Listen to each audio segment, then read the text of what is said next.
Yeah.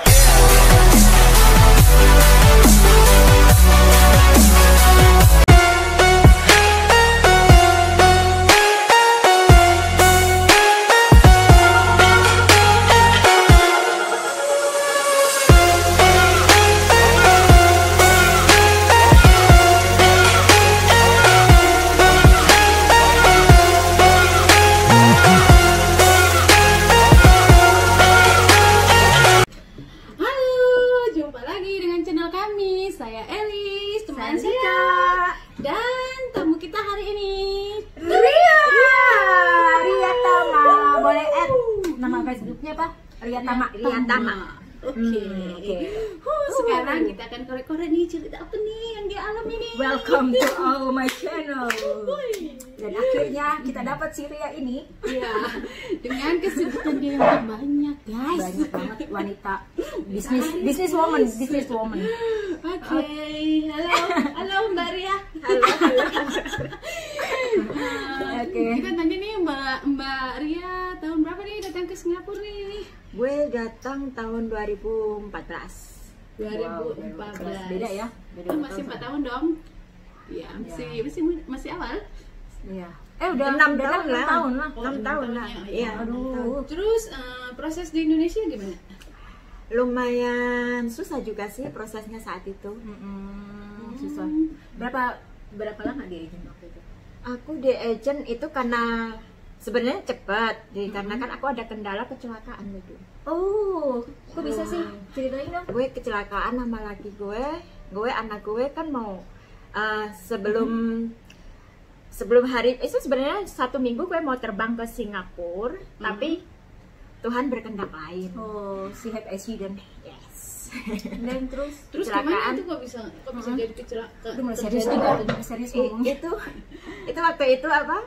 Ban sepeda motor gue lah kena paku lah. Oh, Kita pas posisi perjalanan itu kencang. Oh, terus oleng gitu. Ya olengnya itu sih ngeri ya. Lompat kan Oh iya, tiba-tiba kempes. Kan di depan kan suami, anak gue. Yang jadinya gue di belakang, tapi sampai di depan tuh depannya sepeda. Oh my god. Iya, biasanya sih kalau eksiden yang di belakang yang paling bahaya itu. Iya. Yang paling berat. Tapi untungnya saya cuma kaki, anak puji Tuhan nggak apa-apa. Cuma laki gue kan operasi patah. Oh. Pada akhirnya operasi. Oh, berarti itu yang buat menunda kedatangan ke sini ya. Ditunda selama 2 bulan. 2 bulan sampai keadaan husband well gitu ya. Ya, oke. Terus proses di Indonesia lama nggak prosesnya? Sebenarnya Maksudnya rumit nggak? Maksudnya pembayarannya, enggak, ininya gitu. enggak sih. Oke. Nggak ada masalah, nggak ada kendala, cuma kendalanya ya itu. Oh, cuma itu aja ya. Kendalanya cuma Terus berapa biaya yang harus dikeluarin datang ke sini? Waktu itu kan potong gaji. Oh, potong gaji Cuma di kita sini kan ya? cuma ongkos buat jajan kita sendiri aja di PT ya. Oh, gitu. jadi Berarti nggak ngeluarin apa-apa ya? tapi dapat apa pesangon nggak sih? Dapat sih gue dulu tuh. Berapa Waktu sih? itu dulu 2 kan juta apa? dapat 3 juta itu sudah besar loh waktu Iya itu. sih, zaman gue mungkin sekitar 5 juta. Cuman ya gue cuma terima sekitar berapa juta ya? 3 juta itu kayaknya. Sudah rata-rata begitu. Iya, rata-rata gitu. Soalnya Tapi uang di waktu itu kan uang 3 juta udah besar loh. Berarti gini nih. Terus kan bermasalah nih kaki nih. Terus kemana tuh? Udah sembuh total dulu atau gimana tuh baru datang ke sini? Ya kita ya berjalan, sembuhnya berjalan. Puji Tuhan selama aku mau terbang kakinya sudah sembuh. kaki udah sembuh ya.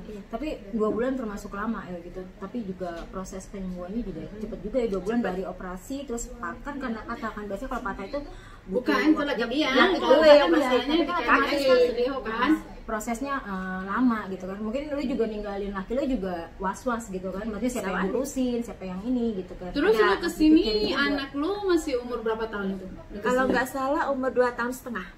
Umur 2 tahun setengah. Wah, masih kecil banget Kecil ya. banget ya. Terus langsung datang ke sini dalam tempo berapa tahun tuh kontrak? Kontrak 2 tahun. Oh, kontrak 2 tahun. Terus oke, kontrak 2 tahun. Berarti lu nih nggak jumpa sama anak selama 2 tahun nih. Ya. Apa yang lu rindukan, masa-masa apa yang lu rindukan saat lu nggak bertemu dengan anak-anak, habis itu baru kecelakaan lagi suami, hal-hal apa yang lu maksudnya miss dari mereka gitu. Ya kita nggak terasa aja ya ketemu anak tuh kayaknya ada aneh juga, ada rasa terkejut, ada rasa rindu juga. Yang tadinya tahu kan anak kan dari kecil kita tinggal, kayaknya kita nggak mengenali kita ya. Iya sih. Kayaknya sih nggak bisa deket. Ini loh mama, tapi kayaknya kayak bukan mamanya. Iya, maksudnya gini nih, waktu lu mau berangkat nih, pasti setidaknya kan mereka ngantar gitu. Hal apa yang lu aduh, nak maafkan ibu, karena kan iya, bener. aduh, pokoknya hal yang tersedih gitu loh. Terus anak lu nangis, ngejar lu, manggil lu, ma gitu kan. Tapi puji Tuhan anak gue bukan anak yang cengeng.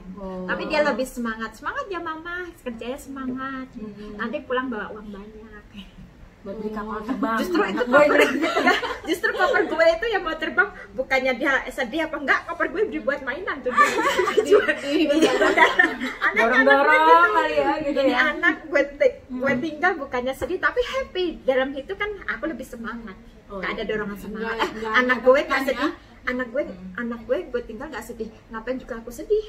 Justru gue malah terpacu untuk semangat Buat anak. ya, Terus buat anak. hal yang lu rasa nih sampai nih hari pertama, malam pertama di Singapura nih, apa yang lu rasa? Apa lu rasa asing kah? Apa lu rasa sedih kah? Apa lu rasa gimana ya, bingung atau takut gitu? Ketakutan pasti ada ya. Namanya kita juga di Negara negara orang, terus kita nggak punya siapa-siapa. nggak punya siapa-siapa, terus majikan itu kayak orang nggak asing ya. Majikan kayak orang asing ya, kita butuh penyesuaian. Tapi puji Tuhan di situ majikan aku luar biasa welcome lah. Tapi berapa majikan sih? 1. Wow, 6 selama tahun ya? 6 tahun loh, Yes. 1. Berarti Termasuk memang- good record loh. Iya. Good record. Mereka sih welcome. Mem gue soal pekerjaan nggak pernah komplain. Iya, bagus banget. Sampai sekarang pun gue kerja itu kebanyakan main handphone, jujur. Jujur. Buat Mem bos gue nggak kali. pernah komplain. Bos nyariin nama, awas ini ya. Nggak Itu juga apa-apa. ada samanya tuh kayak teman kita tuh. Jadi kita kayak apa sih, kayak keluarga sendiri aja di situ. Iya, berarti merasa nyaman lah. Nyaman, gitu kan. iya, bener, nyaman. Karena maksudnya mungkin mbaknya dihargain bukan sebagai helper, tapi Yes, sebagai saudara. saudara. Gitu ya. Oke, terus apa nih yang maksudnya hal yang paling menyakitkan buat mbak kerja di Singapura yang pertama lah gitu. Yang paling menyakitkan, yang paling berat gini, gue harus kerja ke luar negeri gitu. Kenapa harus memutuskan kerja ke luar negeri? Kenapa nggak memutuskan, kan udah punya suami, kerja di udah Indonesia punya gitu. anak, gue kerja di Indonesia aja lah, jadi bisa tinggal sama anak, bisa tinggal sama keluarga gitu. Kenapa harus memilih mengambil keputusan gue harus kerja nih ke luar negeri gitu? Aduh, ya sebenarnya gue mau ceritain sedih banget ini ceritanya. Sedihnya. Sebenarnya nggak mau ceritain ya, ini mengorek masa lalu. Iya, tapi kan itu kan maksudnya suatu kenangan gitu. Ya biar Kenangan di luar sana yang mungkin punya masalah dengan mbak seperti mbaknya nih, mereka punya solusi. Oh, dia bisa, kenapa aku enggak gitu. Jadi dorongan buat yang di luar sana. Emang gitu. dulu itu saya di Indonesia mungkin faktornya ekonomi juga ya. Semuanya sih ya, hampir Hampir itu semuanya. ekonomi. Finansial. Terus saya itu terlilit hutang. Oke. Terhutang. Terus saya sendiri saat itu kayaknya punya suami tapi terasa nggak punya suami. Oke, single. Yes. Oh, Kayak nggak punya suami, kayak nggak diurusin. Saat itu yang ada yang support saya itu mama saya. Mama saya yang selalu support sama kakak saya. Saya sih berpikir, saya kalau di Indonesia begini terus nggak akan pernah maju, dan yang ada malah saya tertekan, terus hutang saya nggak lunas-lunas, makin bertambah. Pernah tuh sepeda motor gue gadein nggak tanpa pengetahuan suami saya. kenapa? Kenapa harus digadein? Iya, Dengan iya. masalah apa? Ya gimana ya? Sudah nggak bisa mencari. Nggak cuma cari kayaknya sih dulu itu kayaknya saya nggak dianggap sebagai istri. Oh, Uang aja dia kirim bukan ke saya, seharusnya itu hak saya. Tapi kok bang dikirim, maksudnya suaminya kerja di. Dulu kerja di Malaysia. Oh, Malaysia. Iya, laki gue kerja di Malaysia 2 tahun. Kirain masih di satu terus Indonesia. gini loh, dia kan kamu sebagai istri, setidaknya kan itu hak kamu gitu. Kenapa mesti nggak ke kamu? Ya mungkin sebuah kesalahan ya, sebuah kesalahan istri karena dia oke lah, sebenarnya gue nggak mau korek, tapi mungkin buat pengalaman wanita-wanita di sana ya, Dulu saya punya kesalahan karena suami kerja ke Malaysia, saya ditinggalin hutang BRI, sepeda motor, terus saya punya toko kecil-kecilan. Anak gue juga butuh susu. Nggak mungkin dong saya hanya usaha toko kecil-kecilan untuk bayar BRI, bayar hutang sepeda motor. Ya pada akhirnya ya saya sih berbelit ke hutang. Gimana saya bisa cukup terlilit hutang biasanya gimana saya cukup. Anak butuh susu. Iya, sedangkan anak butuh susu. Susu di Indonesia itu mahal. Hidup harus berjalan gitu ya. Hidup harus berjalan. Aku Kan kalau kita lapar masih bisa nahan, kalau anak haus nangis terus loh, nggak stop kan. Ya pasti kita juga blank kan. Iya, makanya itu yang aku bilang, hidup harus bertahan ya. Mungkin dari sisi bukan kita, hari ini doang gitu. mungkin dari sisi keluarga suami saya menuduh saya ngabisin uang suami, tapi mereka nggak tahu proses yang saya alami. Ini lebih private guys. Private tapi nggak apa-apa buat mereka. Ya, soalnya mbaknya udah setuju untuk sharing ya. Ini private kreasi pribadi sih, nggak masalah buat mungkin ada yang seseorang sama, yang mengalami sama seperti nasib saya, yang sama gitu. sama. Pada akhirnya saya buka toko saya bangkrut, toko saya mati. Ya udah, pada akhirnya saya sudah pusing mau bayar hutang, mau kemana lagi. Pada akhirnya saya nggak bisa bayar hutang BRI. Ya itu kesalahan saya. Sebenarnya itu bukan salah kamu sih kalau menurut gua. Karena kenapa? Kamu bayar kredit motor, utang BRI, beli susu anak, lah itu sebenarnya seolah-olah kamu ini, loh suami aku mana gitu kan. Itu sebenarnya bukan salah kamu. You like single parent. Iya, Padahal aku you ini have punya husband. suami atau enggak gitu. Sebenarnya itu bukan, kalau menurut gue sih, pandangan gue itu bukan salah kamu gitu. Di saat itu saya itu mulai ada masalah problem anak keluarga. Saya nggak bisa bayar BRI 2 bulan. 2 bulan. Waktu itu mungkin berapa ya? Maaf kalau boleh tahu gitu berapa gitu sebulannya? Mungkin besar atau Itu kalau nggak salah ya saya ingat berapa ya, sekitar 500-an ya. tuh. Sekitar Itu 500-an. udah besar, udah besar itu. Sepeda motor itu 600-an. Berarti sekitar sejuta lebih loh. Iya, hampir Udah besar 1,5 itu. kalau belum kebutuhan yang lain-lain. Iya, kan. Anak kan sehari-hari, susu ya, susu buat mahal sehari-hari. loh. Susu Sebenarnya kalau anak. hidup itu yang paling berat itu kebutuhan sehari-hari dia. Terus apalagi anak, susu Iya. itu Terus loh, mereka satu kali itu 1 minggu habis. Iya, belum tentu kalau 1 minggu ya mungkin Iya. ya. Kebutuhan kita kan banyak Iya, lah. banyak. Belum kita tahu kan kalau di kampung kalau ada hajatan ya, kalau saudara iya. nggak mungkin dong kita nggak datang gitu kan. Nggak ngasih angpau, Nah, nah, itu juga kan. gitu kan. Pasti kalian juga mengalami kan. Tapi di saat sebuah kesalahan saya nggak bisa bayar hutang 2 itu, suami saya kayaknya menuduh saya sama keluarga, kayaknya saya nggak bisa merinci keuangan. You cannot handle gitu. Kadang gue flashback, apa sih yang di masa lalu, kesalahan apa yang gue buat?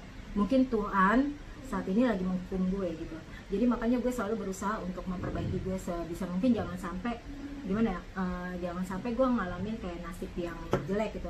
Nggak maksudnya nggak semua kehidupan itu lancar terus mulus gitu. Lu tuh selalu bahagia tanpa air mata gitu, nggak ada gitu.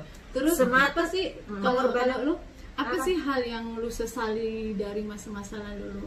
Yang maksudnya yang seharusnya tidak seperti ini, kenapa jadi seperti ini gitu. Yang maksudnya sebenarnya lu bisa atasin dulu, tapi lu malahan enggak gitu. Apa yang lu disesalin dengan masa lalu? Yang gue sesalin belum bisa bahagiain papa saya. Oh, Iya. emang di mana deh? Kok nggak bisa? Karena kan papa saya udah dipanggil Tuhan. Oh, Di saat saya sukses, papa sudah pergi. oh, kalau cerita ayah gue langsung nggak tahan. Dia seorang babe yang luar biasa, yang dulu selalu memanjakan saya. Walaupun saya sering dimarahin, di balik kemarahan dia sebenarnya dia peduli sama anaknya. Gue nggak tahan Ya, kalau cerita ayah gue nggak tahan.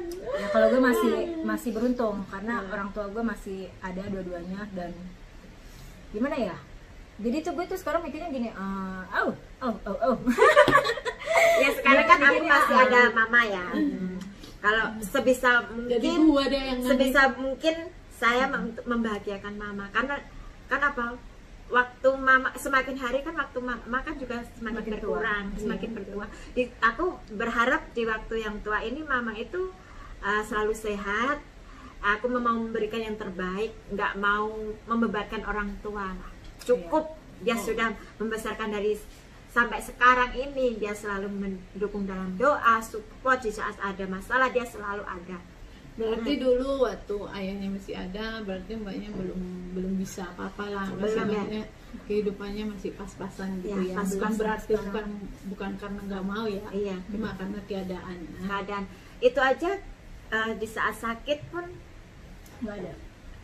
Aku ada, cuma keuangan yang seharusnya kita bawa ke rumah sakit, tapi kita bawa ke rumah sakit karena keadaan keuangan ya, kita sebenarnya belum boleh pulang sama dokter, tapi apa boleh buat karena keuangan. Pada akhirnya 1 minggu Anfa lagi masuk ke rumah sakit, dalam 1 hari papa meninggal.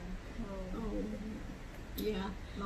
Makanya buat gue tuh kayaknya ya, makanya, kamu bersyukur nih, makanya buat teman-teman di luar sana ya, gue masih ada orang tua, yang masih ada orang tua, ingat penyesalan itu pasti di lu belakang, nggak akan pernah bisa tebus gitu. Apalagi kalau mungkin penyesalan kesalahan yang lain-lain mungkin bisa kitangin, tapi kalau penyesalan dengan orang tua, karena orang tua itu nggak ada gantinya, umurnya akan semakin berkurang, nggak ada gantinya, ya kan? Dan nggak akan ada gantinya. Jadi buat teman-teman di luar sana yang masih punya orang tua, maksudnya yang selama ini hanya mementingkan diri sendiri atau mungkin punya kepahitan dengan orang tua, tolong hargai orang tua kamu, sayangi orang tua kamu, usahakan setidaknya kamu berkomunikasi baik dengan orang tua kamu. Sekalipun kamu nggak bisa memberikan kemewahan atau memberikan apa kepada orang tua kamu, tapi setidaknya kamu bisa memberikan perhatian dengan kata-kata, atau kamu telepon, atau kamu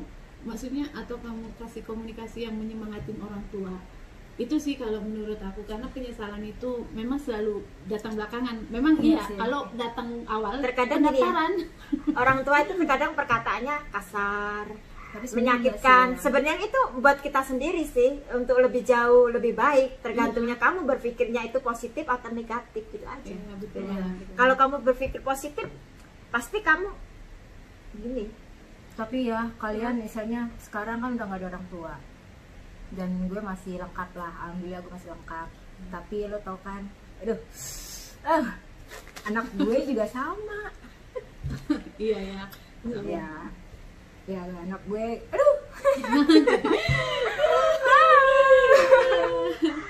hebat kolik, semangat kuat kok, bisa kok. Kamu itu contoh loh buat kita. Ya sih, maksudnya gue nyeselnya gini, kenapa sih lo harus ninggalin anak-anak tuh di saat anak-anak masih butuh lo gitu. Ya cuma kan kita kan nggak tahu. Iya. Aduh jangan. Jadi ikutan gue nangis. Iya gitu. Jadi gue, aduh. Makanya gue kalau di Bandung ya, gue maksudnya orang tua gue masih lengkap. Cuman anak-anak gue cuman ada gue doang gitu kan. Ya ayahnya udah nggak ada, dan ini udah jalan sampai 1 tahun. Ya kadang gue juga nggak terima gitu, meskipun hubungan gue dengan almarhum itu kayak gimana ya, buruk, tapi ya itu anak tapi gue setidaknya gitu. Kalau gitu masih ada ayah ya. Iya, kalau masih ada ayah, masih ada yang perhatian gitu, masih ada yang nasehatin gitu. Jadi gue bilang sama anak-anak gue, sabar, maksudnya tunjukin sama orang meskipun orang tuanya jauh. Kok jadi gue nangis? Sabar.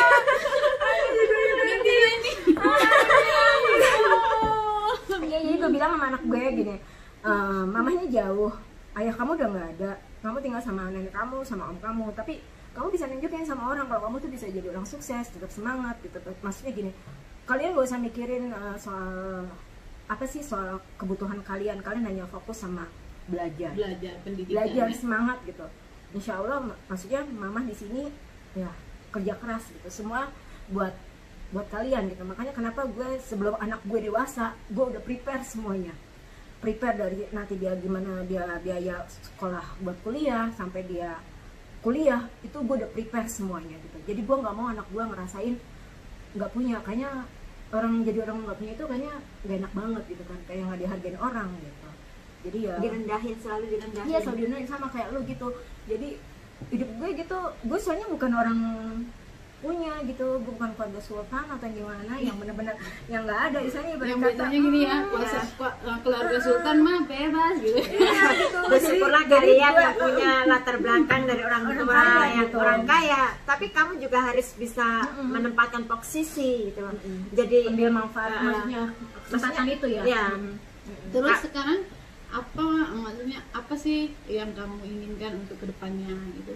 Setelah kamu dapat segalanya, maksudnya bukan segalanya lah, maksudnya setelah udah tercapai sedikit demi sedikit, kehidupan juga berubah sedikit demi sedikit, keuangan juga membaik, apa yang kamu harapkan untuk kedepannya? Ya, aku berharap kedepannya saya mempunyai bisnis juga di Indo, lebih mengembang lagi. Amin. Dan saya juga nggak mungkin dong saya akan di sini terus. Amin. Ya saya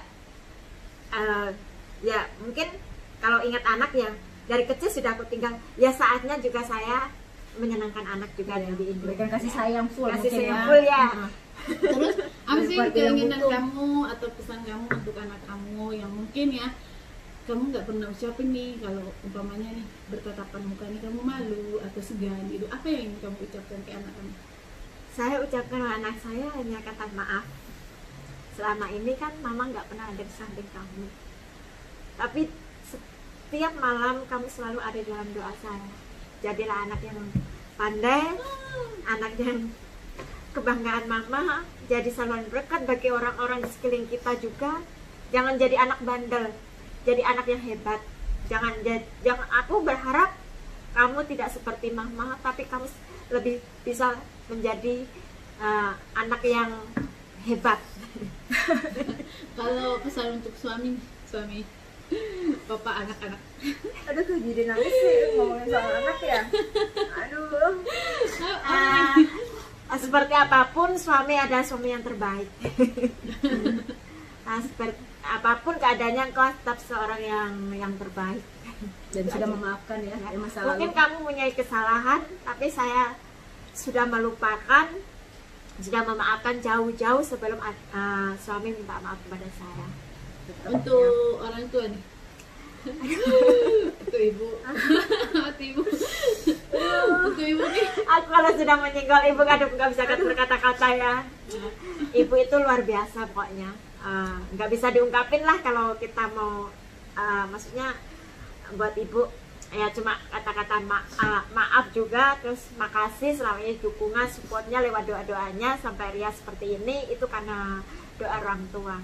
Ibu adalah ibu yang luar biasa, ibu yang nggak ada duanya deh pokoknya. Nomor satu. Oke guys. Dan satu lagi, maju terus usahanya ibu ya, jangan. Mungkin orang-orang di sini nggak tahu siapa usaha ibu. Ibu saya punya warung soto ayam kampung dari tahun 65. Mungkin boleh promosiin juga. Iya. Bolehlah kita. Mana-mana?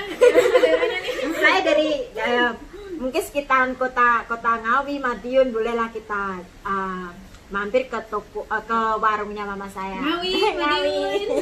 Di arah jalan Raya Pilang Pangpur. Oke, boleh dicoba sotonya, Boleh katanya coba. enak juga itu ya. Udah lama Kamu ya? juga ya, coba ya nanti iya, ya datang ke rumah Ria ya. Kalau udah datang. Kalau Tuhan mengizinkan kita punya kesempatan, Kita tunggu. kita akan berkunjung ke sana. Iya. Sukses terus ibu usahanya. Ya, Ibu, sukses Ayo, terus. teman-teman boleh dicoba. Dengan Ibu siapa namanya? Ibu Maria Jayem. Ibu Maria Jayem. Sukses Ibu. Sotonya, Ya. soto ayam. Kalau kita punya kesempatan kita main nyobain soto ayam Ibu. Oke guys, Oke. itu dulu bincang-bincang kita hari ini dengan saudara Ria. Yang buat aku nangis. Iya. Mungkin lain kali kita akan mengulas lebih lanjut lagi tentang beliau, bagaimana beliau pertama kesini, bagaimana suka dukanya, apa yang terberat, mungkin sampai dia mendapatkan hasil yang memuaskan untuk saat ini. Oke. Oke. Eh, jangan lupa like, subscribe, comment, and